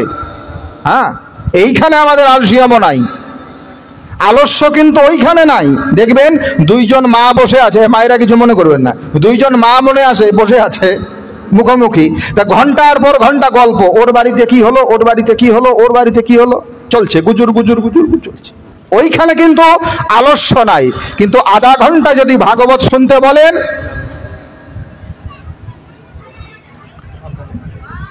মায়েদের অবস্থা, আমাদের পুরুষদেরও তাই অবস্থা। এটা শুধু মায়েদের দোষ না, কিন্তু আমাদের সবার একই অবস্থা। অন্যান্য কাজে আমাদের সময়, ভগবানের কাজে সময় নাই। শেষে ঠাকুর অনুকূল চন্দ্র বলছেন, তোমার জন্য যা পেয়েছো দিয়েছেন তা তিনি, তার জন্য কি করেছো রাখলে কে তা চিনি। আমার জন্য সব ব্যবস্থা ভগবান করেছেন। আমি যখন মায়ের পেটে ছিলাম তখনই ব্যবস্থা করে দিয়েছেন। খালি আমি না, এখানে যত মানুষ বসে আছেন, আপনারা প্রত্যেকেই যখন মায়ের পেটে ছিলেন, ওখান থেকে বের হওয়ার পরে কি খাবেন, এই খাবার ব্যবস্থাটাও ভগবান করে দিয়েছে। মায়ের স্তনবৃন্দে দুগ্ধ দিয়েছেন, এমন ব্যবস্থা করে দিলেন। দেখেন কি আশ্চর্য ভগবানের দয়া। স্বাভাবিক অবস্থায় যে স্তনবৃন্তে দুগ্ধ আসবে না মায়েদের, কিন্তু সন্তান যখন সেই স্তনবৃন্তে মুখ দেবে তখন দুগ্ধ দ্বারা প্রবাহিত হয়ে যাবে। তা আমরা জন্মের পরে কি খাবো সেই ব্যবস্থা করেছেন ভগবান। আরে জন্মের পরে তো দূরের কথা, পেটে থাকতে কেমনে খাবো? ওইখানে তো মুখ চলবে না, ওখানে কেউ রান্নাও করে দেবে না, দেবে পেটে থাকতে? তাহলে ওইখানে খাবার ব্যবস্থা করে দিয়েছেন। জানেন তো আপনারা, পেটে যখন আমরা থাকি তখন কি দিয়ে খাই? একটা নারী দিয়ে খাই, ওটাকে মেডিকেল সায়েন্সের ভাষায় বলে প্লাসেন্টা। মায়ের নারীর সঙ্গে নারীর সংযোগ হয়। তা আমার জন্য সব ব্যবস্থা ভগবান করে দিয়েছেন। শেষে ঠাকুর অনুকূল চন্দ্র এইখানেই বাণী দিলেন, তোমার জন্য যা পেয়েছো দিয়েছেন তা তিনি, আলো বাতাস যা কিছু সব ভগবান দিয়েছেন, এক পয়সাও তিনি নেন না। আমাদের এই যে ঈশ্বরদা, যিনি আমাকে ডেকেছেন মূলত, তো ঈশ্বরদাকে বললাম যে এই জলের বোতল লাগবে। কেন? আমার জল খাওয়া লাগে, জলের বোতল আর টিস্যু লাগবে। এই দুইটা জিনিস আপনি নিয়ে আসেন, দুইটা জিনিস নিয়ে আসেন, জলের বোতল আর টিস্যু নিয়ে আসেন। তো ঈশ্বরদা বলছে যে দাদা এখানে তো ওই দোকান নাই, একটু দূরে যেতে হবে, আমাদের ওই গোরলের চৌপথি না কি বলে আপনাদের, ওইখানে যেতে হবে, এখানে নাই। তাহলে এই জলের বোতলটা আনার জন্য একজনকে মোটর সাইকেলে পাঠালো, তিনি দোকানে গেল, আবার এমনি এমনি দেয় নাই, দিছে, এইটার দামও নিছে, তাই না? কত দাম? 20 টাকা দাম। পয়সা দিয়ে বোতলটা কিনে আনলো। আচ্ছা বলুন তো, এই জন্ম নেওয়ার পরে আমরা এতদিন পর্যন্ত যে বেঁচে আছি কত লিটার জল খেয়েছি হিসাব আছে? এইরকম বোতল যদি হিসাব করি কতগুলা বোতল হবে হিসাব করা যাবে? তা দোকানদারের কাছে গেলে তো তিনি এই বোতলটা দেবে, 20টা টাকা নেবে। যিনি আমাদের বিনা পয়সায় জল দিলেন, সেই ভগবানের জন্য আমরা কি করেছি, কি করেছি? শেষে ঠাকুর বলছেন, তার জন্য কি করেছো? ভগবানের জন্য তুমি কি করলে? দুই ফোঁটা চোখের জলই তো ফেলতে পারি না ভগবানের জন্য, কি হবে? এই জন্য কলির মানুষ হচ্ছে অলস, তাদের আলস্য, তারা ঈশ্বরের চিন্তা করতে চায় না। মান্নাহা দ্বিতীয় দোষ। তৃতীয় দোষ কি? বলে সুমান্দা মাতায়।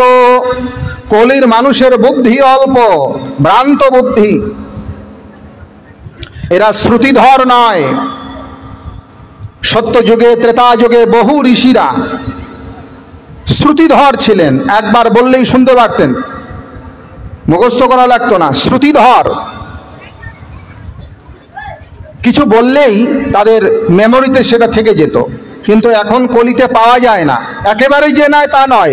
চৈতন্য মহাপ্রভু শ্রুতিধর ছিলেন। আপনারা মহাপ্রভুর জীবনী পড়বেন, দেখবেন কেশব ভারতী তার গুরু ছিল, আর একজন দিগ্বিজয়ী পণ্ডিত ছিলেন, তারও নাম কেশব, কেশব কাশ্মীরি।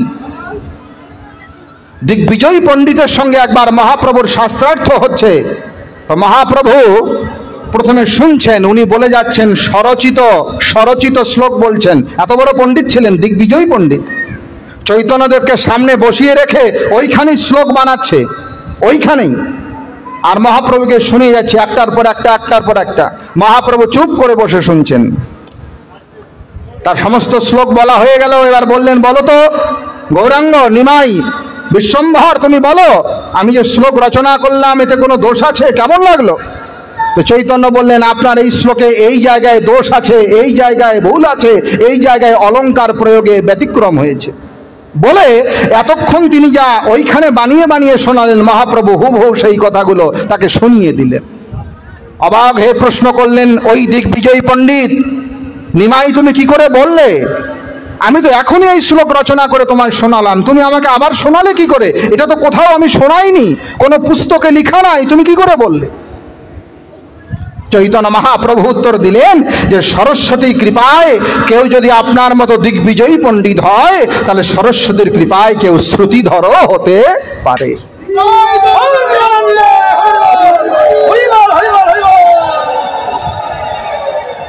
তো চৈতন্যদেব ছিলেন শ্রুতিধর। সরস্বতী কৃপায়। মহাপ্রভু কিন্তু দেবদেবতাকে নিন্দা করেন নাই মায়েরা।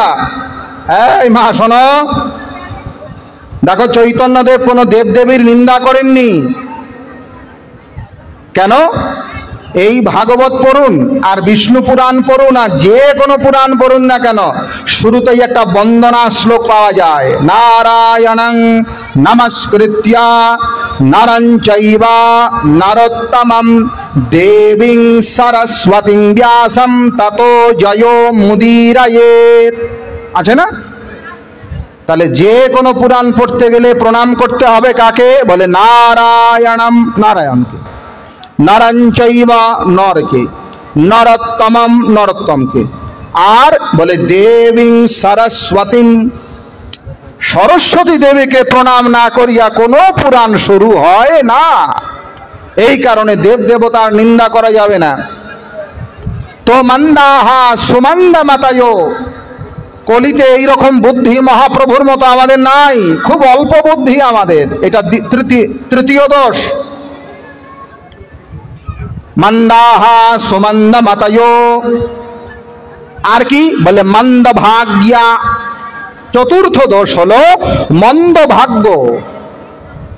সৎসঙ্গ শোনা সকলের ভাগ্যে হয় না। মন্দ ভাগ্য তারই যে ব্যক্তি সাধু সঙ্গ শুনতে পারে না।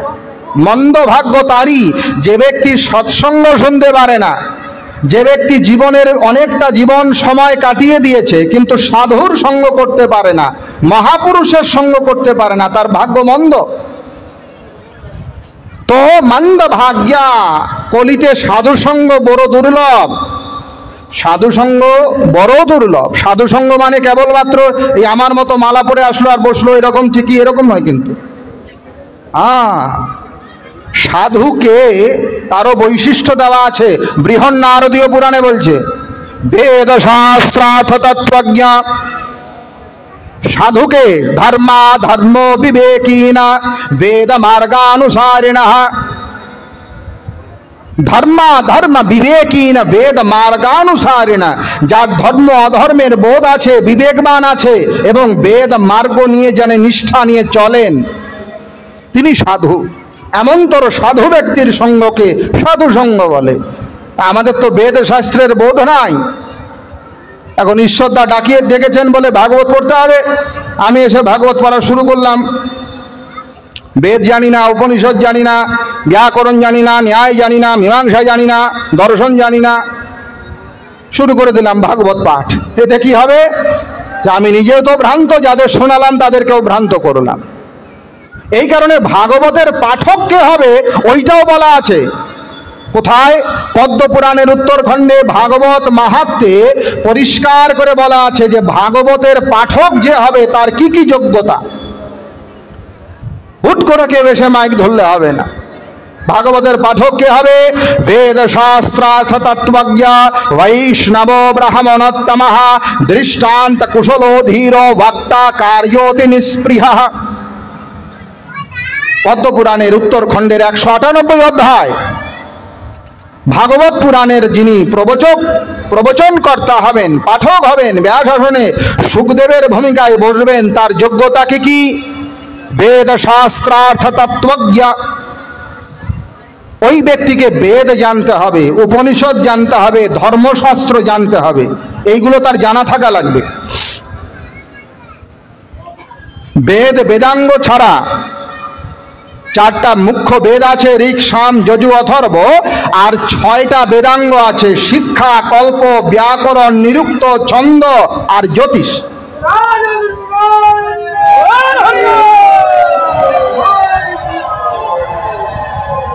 এই গেল 6 আর 4, কত হলো? 6 4 10। আর পুরাণ, ন্যায়, মীমাংসা, স্মৃতি, এই হলো 4। 10 আর 4 14। এই চতুর্দশ শাস্ত্র বা চতুর্দশ বিদ্যা আছে। আবার বলছি, পুরাণ, ন্যায়, মীমাংসা, স্মৃতি, বেদাঙ্গ, বেদাহ ইতি চতুর্দশ শাস্ত্র প্রকৃতিতাঃ। পুরাণ, ন্যায়, মীমাংসা, স্মৃতি, এই হলো 4। 6টা বেদাঙ্গ, 4টা বেদ, এই 14 প্রকার শাস্ত্র। এখন ব্যাকরণ জানে না, শব্দের অর্থ কখন লক্ষণা হবে, কখন ব্যঞ্জনা হবে, কখন গৌণার্থে প্রয়োগ হবে, কখন মুখ্যার্থে প্রয়োগ হবে, এই সমস্ত বোধ যদি আমি না জানি তাহলে অর্থ করতে পারবো না। অর্থ করতে গিয়ে অনর্থ। আপনাদের একটা দৃষ্টান্ত দেই, উদাহরণ দেই।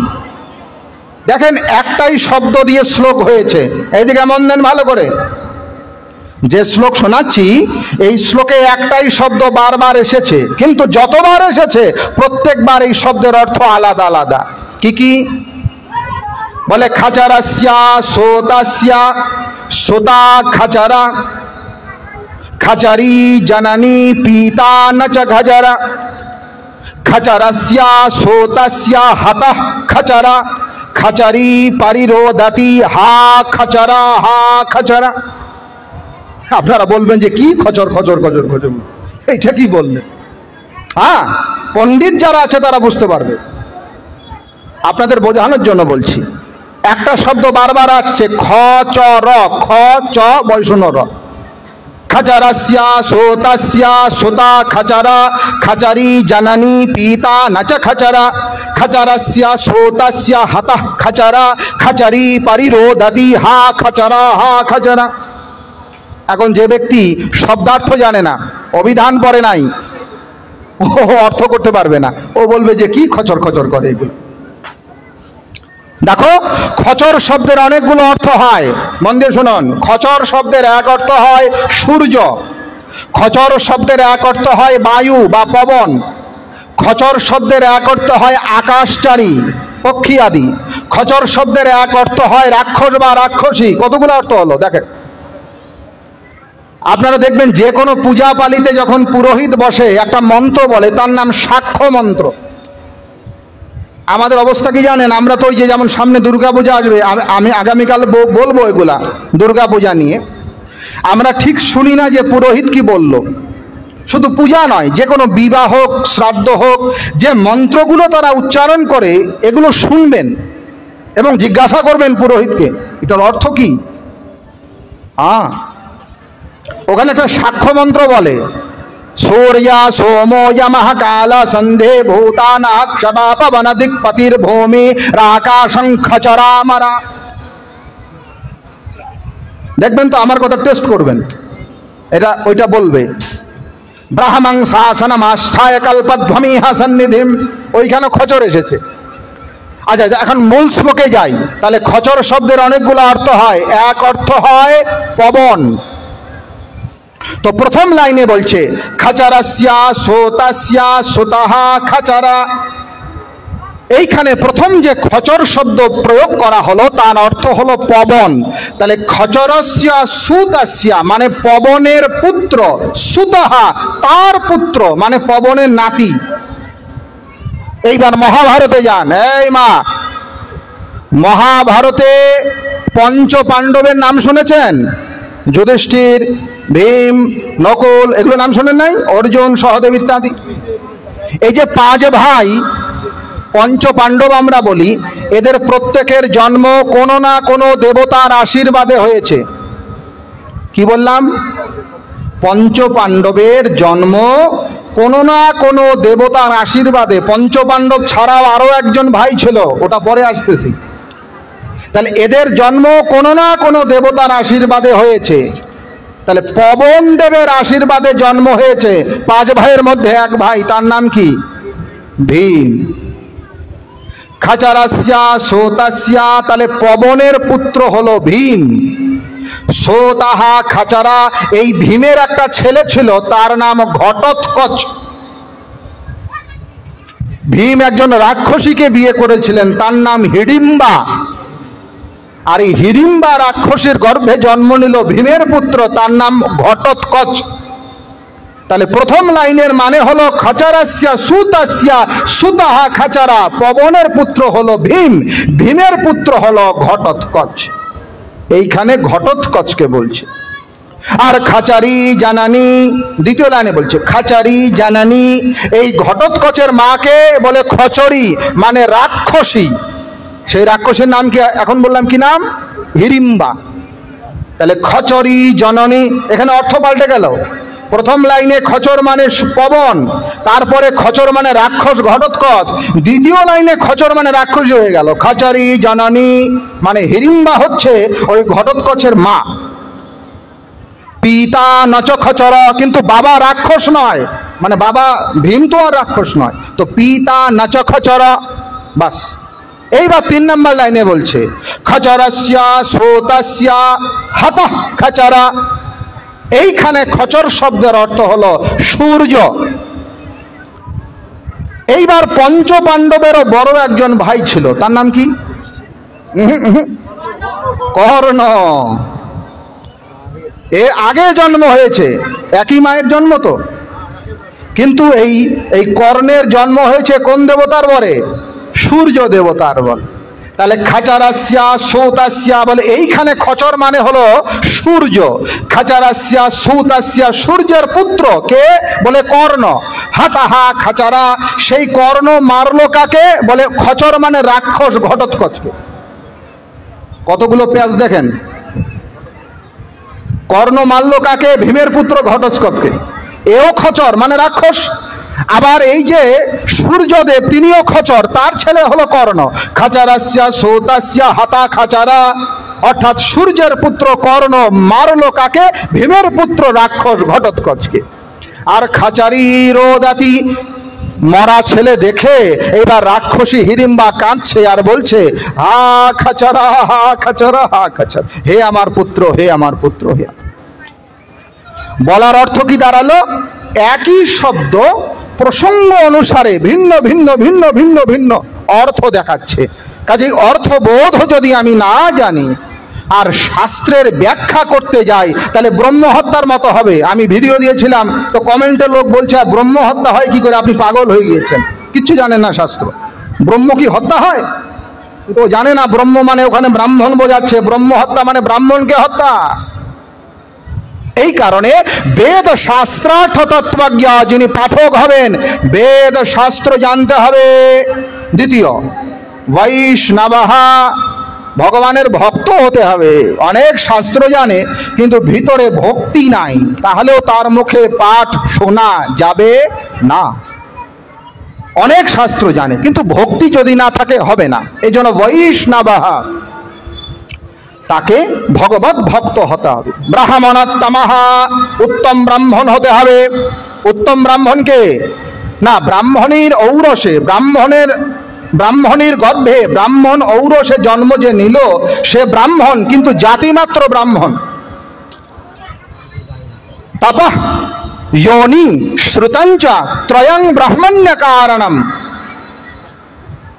জাতিমাত্র ব্রাহ্মণকে না, ব্রাহ্মণীর গর্ভে ব্রাহ্মণের ঔরসে যা জন্ম নিল সে জাতিমাত্র ব্রাহ্মণ। জন্মনা ব্রাহ্মণ অজ্ঞেয়ঃ সংস্কারাই দ্বিজ উচ্যতে বিদ্যয়া याति বিপ্রত্তম শ্রোত্রিয়া স্ত্রীভিরেব চ বা ত্রিভির শ্রোত্রিয়া এব চ।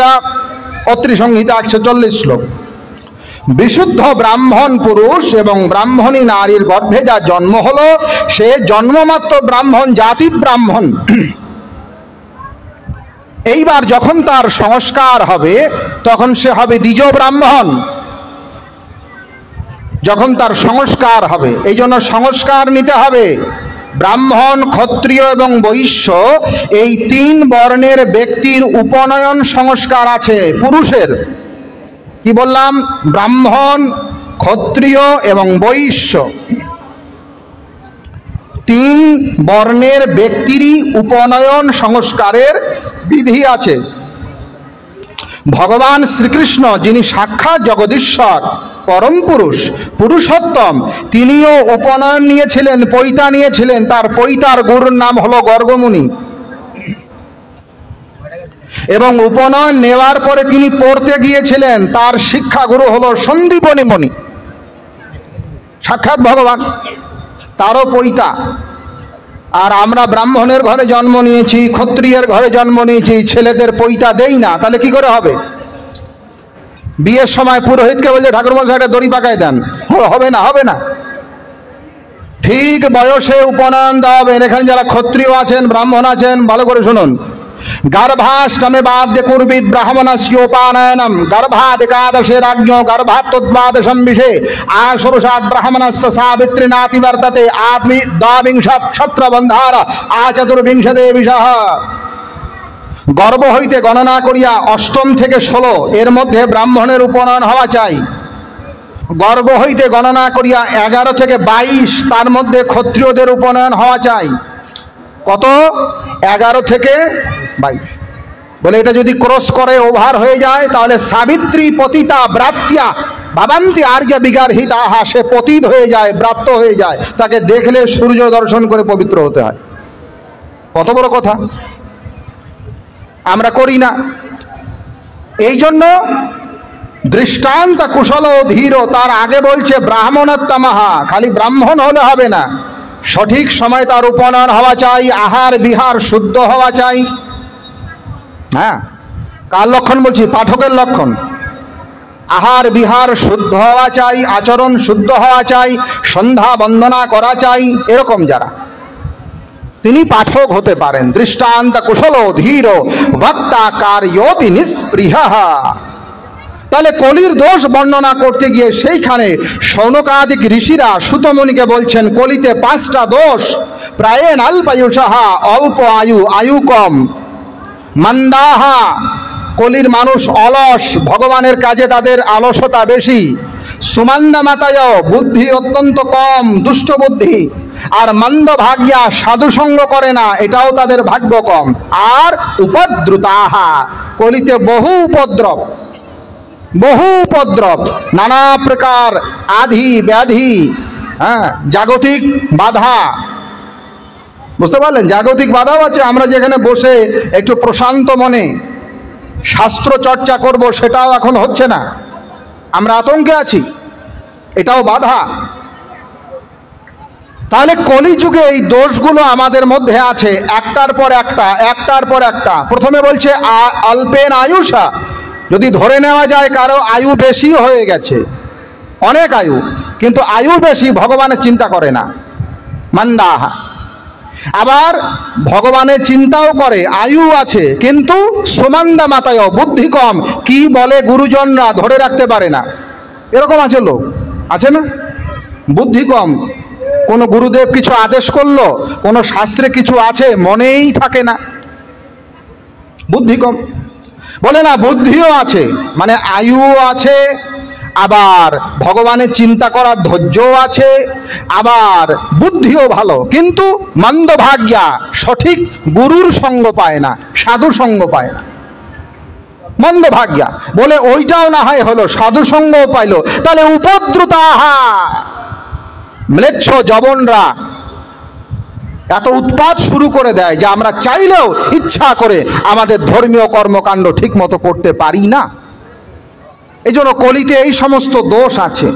অতএব ঋষিরা প্রশ্ন করলেন সুতমণিকে, ব্রহি ভাদ্রায় ভূতানাং येनात्मा सुप्रसीदति। भागवत महापुराण प्रथम स्कंदेर प्रथम अध्यायेर 11 नम्बर श्लोक। हे महात्मा सुतमुनि अपनी बोलुन, ब्रही भद्राय भूतानाम येनात्मा सुप्रसीदति। एमन कोनो रास्ता अपनी बोलुन, एमन कोनो मार्ग अपनी बोलुन जेटाके आश्रय करले जीवेर कल्याण हय। एई करे शुरू हलो भागवत।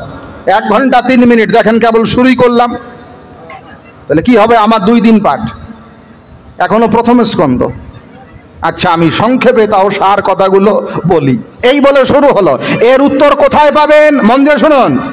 এটা প্রথম স্কন্দের প্রথম অধ্যায়ের 11তে প্রশ্ন করেছে। এই উত্তরটা পাবেন প্রথম স্কন্দের দ্বিতীয় অধ্যায়ের 6 নম্বর শ্লোকে।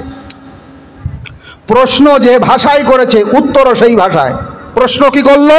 ব্রহি ভাদ্রায় ভূতানাং येनात्मा सुप्रसीदति। हे मुनिवर, আপনি এমন একটি রাস্তা বলুন যাকে আশ্রয় করলে জীবের অন্তঃকরণ শুদ্ধ হয়, বুদ্ধি নির্মল হয়, মানুষের কল্যাণ হয়। येनात्मा सुप्रसीदति। উত্তর দিচ্ছেন এবার সুতমুনি। কোথায়? প্রথম স্কন্দের দ্বিতীয় অধ্যায়ের 6 নম্বর শ্লোকে।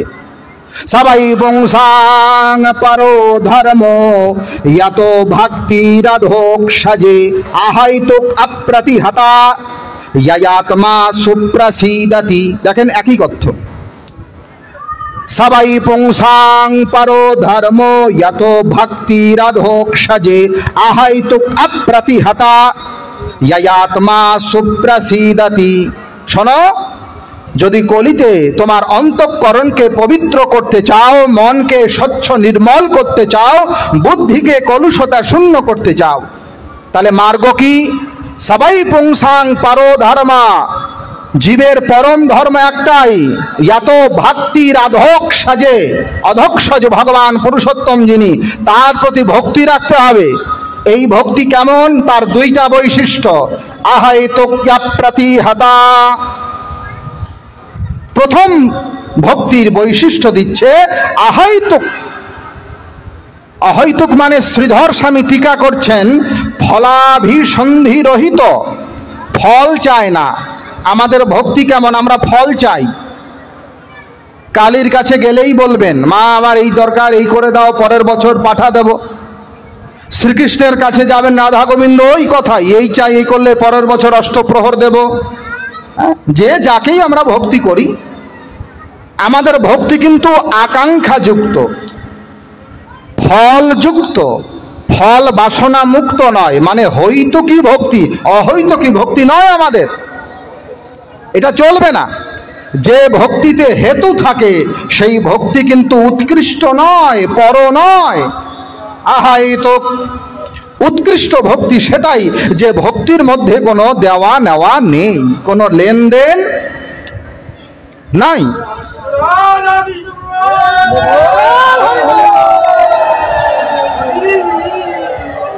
উৎকৃষ্ট ভক্তির লক্ষণ হচ্ছে অহৈতুকী, কেবল ইষ্টের প্রীতি, ভগবানের প্রীতি।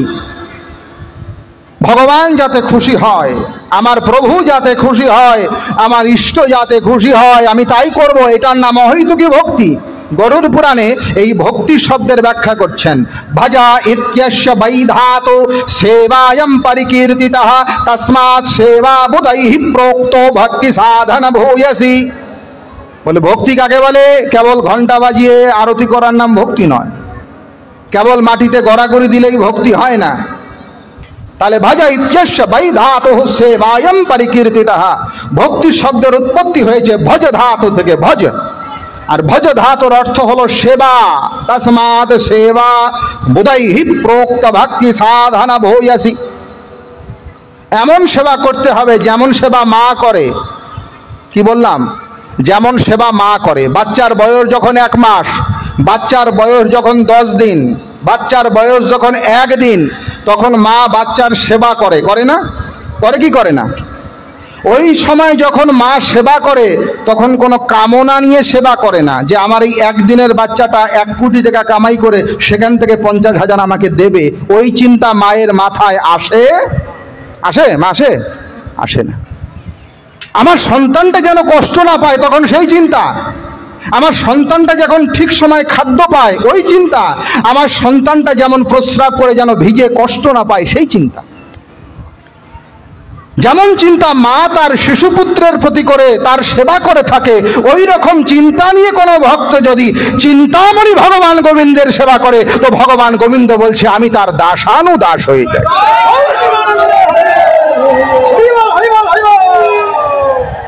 হ্যাঁ, দেখো দেখো ভগবান ভাগবতে ঘোষণা করছে। লোকে জিজ্ঞাসা করে, প্রভু মানুষ তো গয়াতে যায়, কাশীতে যায়, বৃন্দাবনে যায়, বিভিন্ন তীর্থে যায় তার পাপ দূর করার জন্য, পরিশুদ্ধ হওয়ার জন্য। সবাই তো তীর্থে গিয়ে পবিত্র হয়, প্রভু তুমি কোথায় পবিত্র হও? আমরা তো সব তীর্থে গিয়ে পবিত্র হই, ভগবান তুমি কোথায় পবিত্র হও? ভগবান উত্তর করছেন, নিরপেক্ষং মুনিং শান্তং নির্বৈরং সমদর্শনম অনুব্রজামহং নিত্যং পূয়য়ত্রিয়ং হৃণেণুভি। মন দিয়ে শোনো, ভগবান বলছেন শোনো, নিরপেক্ষ মুনিং শান্তং নির্বৈরং সমদর্শনম, যারা নিরপেক্ষ, যারা মুনি, যারা শান্ত, যারা অনন্য ভক্ত, ভগবান বললেন আমি তাদের পিছনে পিছনে চলি।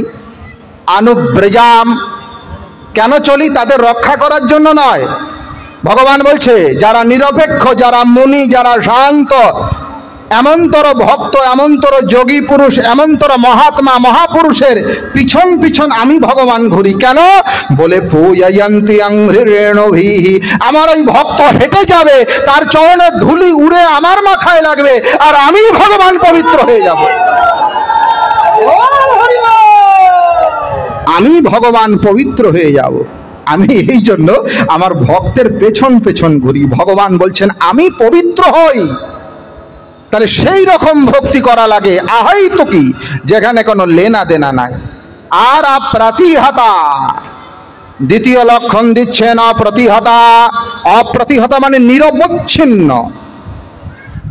কিছুদিন আছে, কিছুদিন নাই। 2 মাস কীর্তন করে তারপরে আর নাই, 1 মাস একাদশী করে তারপরে আর নাই, 3 মাস গীতা পড়ে আর নাই, দীক্ষা নিল 2-3 মাস ভালো করে জপ ধ্যান করছে, জয় রাধে রাধে কৃষ্ণ কৃষ্ণ, তারপরে 6 মাস পরে আর নাই।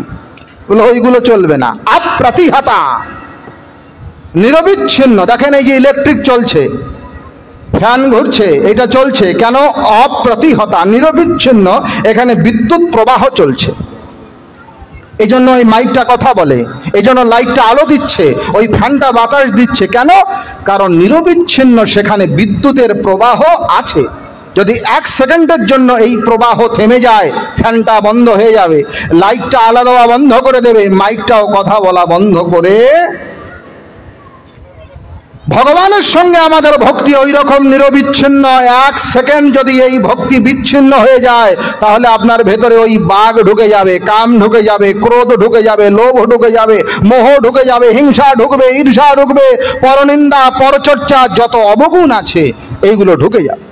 এই কারণে ভক্তির লক্ষণ বলতে গিয়ে সুত গোস্বামী ভাগবত পুরাণে বলছেন, সবাই পুংসাং পরো ধর্ম যত ভক্তি রাধোক্ষজে আহৈ তুক্য প্রতিহতা ইয়াত্মা সুপ্রসীদতি। হে ঋষিগণ, যদি এইভাবে কেউ ভক্তি করে, এই ভক্তি আসবে কি করে? খুব মন দিয়ে শুনবেন। ভক্তি কিভাবে সাধনা করা যায়? ভক্তিও একটা সাধনা। ভক্তি মানে মুখের কথা নয়, কিন্তু এটাও একটা সাধনা। এই সাধনা কি করে সাধতে হয় সেইটা ভাগবত মহাপুরাণের 10ম স্কন্ধে ভগবান বলছেন। কি করে ভক্তি সাধনা হবে, কৃষ্ণ ভক্তির সাধনা কেমনে হবে, ওখানে বলছে দান ব্রত তপো যজ্ঞ জপ স্বাধ্যায় সংযমৈহি শ্রেয়োভির্বিবিধৈশ্চান্যৈ কৃষ্ণে ভক্তির্হি সাধ্যতে। ভালো করে শুনুন, কৃষ্ণের ভক্তি পেতে গেলে কি কি করা লাগবে। আমরা এখন পাঠক গোসাই হয়ে গিয়েছি, আমরা বলছি কৃষ্ণের ভক্তি পেতে গেলে সব কর্মকাণ্ড ছেড়ে দিতে হবে। কিসের শ্রাদ্ধ, কিসের তর্পণ, কিসের পিণ্ড, কিসের হোম, কিসের সব ছেড়ে দাও। ভুল। ভাগবত সাক্ষী দিচ্ছে দান প্রথম কন্ডিশন হলো কৃষ্ণ ভক্তি যদি পেতে যাও বেশি বেশি দান করো। যে ব্যক্তি এখনো দান করা শেখে নাই, পকেট থেকে পয়সা বের করতে পারে না, ওর দ্বারাই ভক্তি হবে না। বড় কৃষ্ণ ভক্ত বাড়িতে গিয়েছেন, বড় কৃষ্ণ ভক্ত, পয়সাও আছে খুব, বাড়িতে গিয়ে বলছেন একটু আমাদের ওই মন্দিরের উন্নয়ন খাবে যদি 10,000 টাকা। বলে না বাবা টাকা নাই, একটা কাজ করো ওই 101 টাকা নিয়ে যাও। ওইসব ভক্তি দিয়ে কাজ হবে না। হ্যাঁ, তপঃ পরম কৃত যুগে ত্রেতায়াম জ্ঞানমুচ্যতে দ্বাপরে যজ্ঞমেবাহর দানমেকম কলৌ যুগে। ভালো করে শুনে রাখেন, কলিতে দানের অত্যন্ত মহিমা আছে। কলিতে যে দান করতে পারে না তার দ্বারা ধর্ম হবে না। দানমেকম কলৌ যুগে, দান করা শিখতে হবে। আপনার যে অর্থ আপনি উপার্জন করলেন কমপক্ষে তার 10 ভাগ অর্থ ভগবানের কাজে ব্যয় করবেন। ন্যায়োপার্জিত বিত্তেন দশমাংশেন ধীমতা কর্তব্য বিনিয়োগঞ্চ ঈশ প্রীত্যর্থ হেতবে। স্কন্দ পুরাণ। ন্যায় পথে যদি কোনো অর্থ উপার্জন করেন কমসে কম তার 10% মানে দশমাংশ, 100 ভাগের 10 ভাগ, 100 টাকা হলে 10 টাকা, 1000 টাকা হলে 100 টাকা, এটা রাখতে হবে। কিসের জন্য? ঈশ প্রীত্যর্থ হেতবে, ভগবানের সেবার জন্য, সাধুদের সেবার জন্য, ধর্ম কাজ করার জন্য। 10% তো দূরের কথা, যার 1 লক্ষ টাকা আছে সে 10 টাকা বের করে দেয়, যার 1000 আছে সে 5 টাকা বের করে দেয়। কি করে হবে? প্রমাণ কি? প্রমাণ দেখবেন এই দুর্গা পূজায়, বাস্তব প্রমাণ। প্রতিমা দেখতে গিয়েছে, পকেট থেকে সব থেকে কম পয়সার নোট,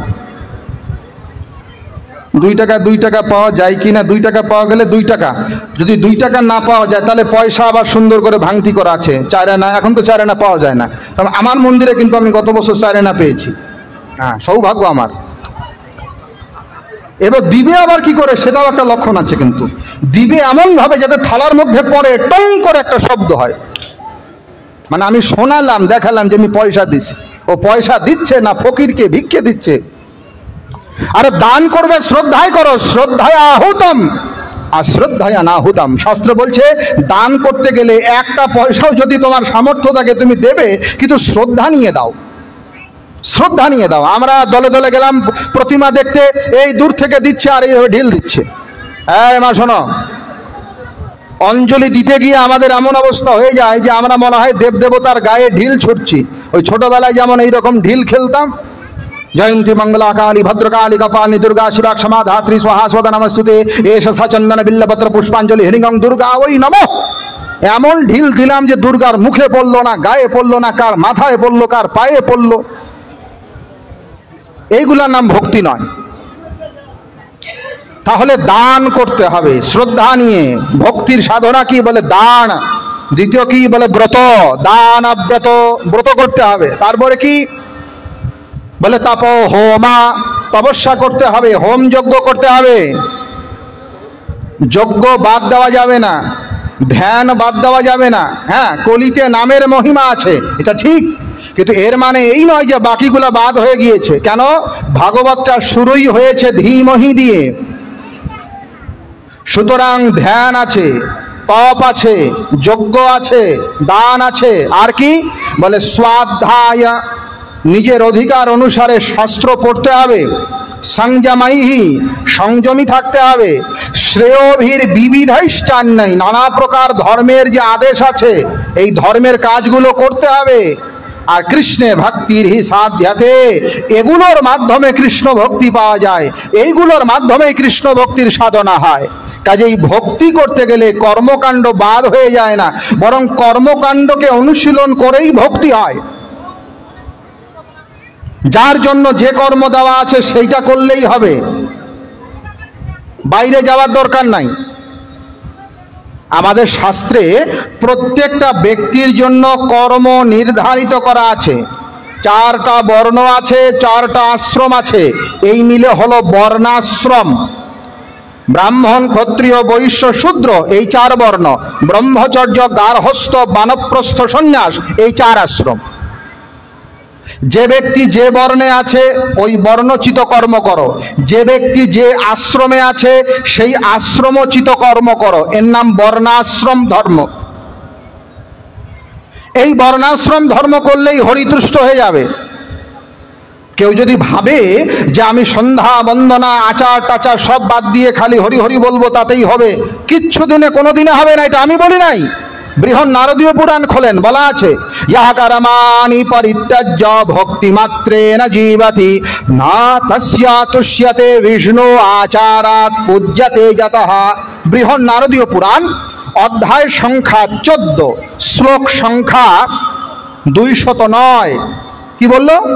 ইহা কর্মাণি পরিত্যাজ্য, যে কর্মকাণ্ড বাদ দিয়েছে, সন্ধ্যা করে না, আহ্নিক করে না,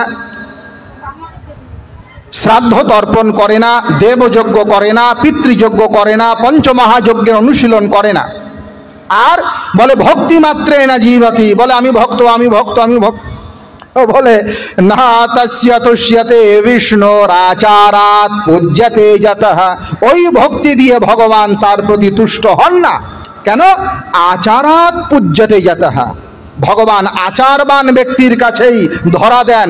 আচারবান ব্যক্তি, আচারী ব্যক্তি, আচারনিষ্ঠ ব্যক্তি যিনি, তাকেই ভগবান কৃপা করেন। যিনি আচার পালন করেন না তাকে ভগবান দয়া করেন না। এই জন্য বর্ণাশ্রম ধর্ম মানতে হবে। ভাগবতে বলা আছে যারা কৃষ্ণ ভক্ত হবে তাকে বর্ণাশ্রম এবং কুলাচার, কুলধর্ম মানতে হবে। কুলাচার ছাড়া যাবে না। প্রত্যেকটা বংশের ভিন্ন ভিন্ন কিছু আচার আছে, কুলাচার বলে এগুলাকে। এক এক অঞ্চলে এক একটা আচার আছে, এটাকে দেশাচার বলে। কি বললাম? কুলাচার আছে, আবার দেশাচারও আছে, আছে না? প্রমাণ কোথায় পাবেন? বিবাহ করতে যান।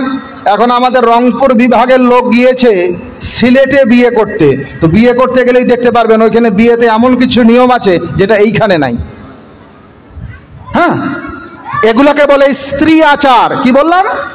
স্ত্রী আচার। কতগুলা বললাম? কুলাচার, দেশাচার, স্ত্রী আচার। আমাদের শাস্ত্রে পরিষ্কার বলা আছে।